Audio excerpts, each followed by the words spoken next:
in this week's is Sedra's Bo.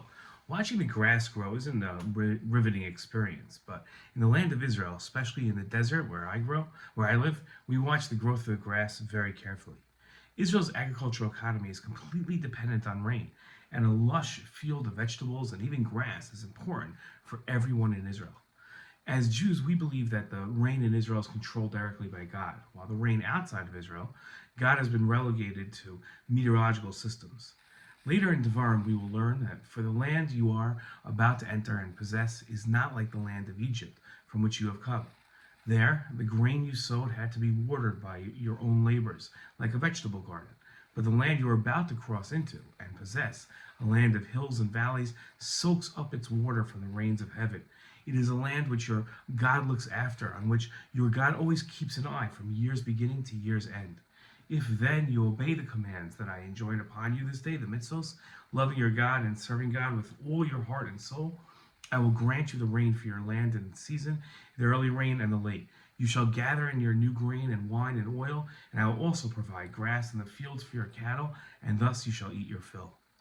In his commentary to these psukim, Rabbeinu Bachya wrote that Moshe attributed the provision of grass in the field to God personally, in order to counter the opinions of people that the world as we know it has been handed over by God unconditionally to planetary forces and terrestrial forces encouraging the growth of vegetation.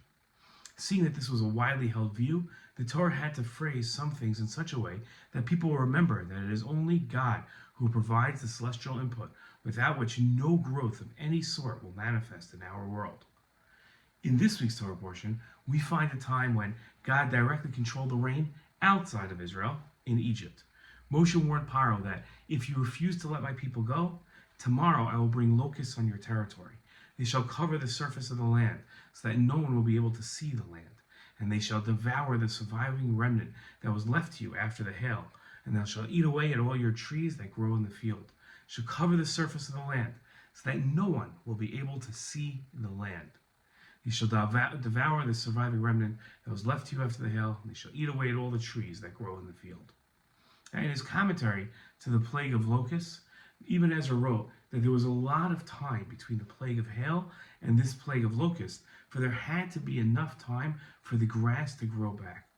The Cheskuni wrote that the hail destroyed all the crops, and whatever grew back, the locusts ate. God interfered in the rain of Egypt to make sure the Egyptian crops grew back. He actually increased the rain after the hail so that they could be destroyed again. The idea that God intervening in the weather outside of Israel is such a unique phenomenon, it had to be mentioned. It taught us that God will break from the usual way of the controls of the world for the betterment of the Jewish people. It also teaches the uniqueness of Eretz Yisrael in that it regularly enjoys divine providence, especially in its rain. Shabbat Shalom.